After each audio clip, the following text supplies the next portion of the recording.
Nasakote ang 3 Chino at isang Pinoy sa ikinasang bypass operation ng Southern Police District matapos mahulihan ng mahigit 400,000 pisong halaga ng illegal na droga sa Parañaque City. Magbabalita dyan si Patrolwoman Juby Jane C.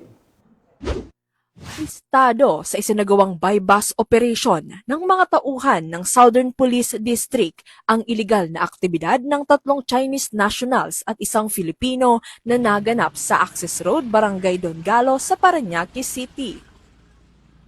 Kinilala ang mga naarestong sospek na sina alias Fan, 46 na taong gulang at alias Jiao, 31 taong gulang kasama ang mga kasabwat na sina alias Ki, 31 taong gulang at alias Roy, 30 taong gulang na isang Filipino.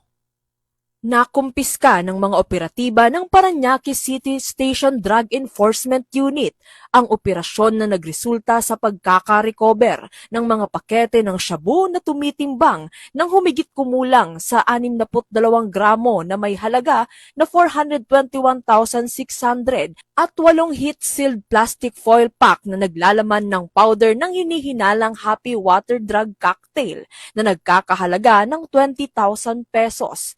Bukod rito, nakumpiska din ang mga perang ginamit bilang bypass money, 3 cellular phone, sling bag, passport at 2 identification card. Ipinaalam naman ng pulisya sa mga naarestong sospek ang kanilang mga karapatan sa konstitusyon at nahaharap din ang mga ito sa kasong paglabag sa Section 5 at 11 ng RA 9165 o ang Comprehensive Dangerous Drugs Act of 2002.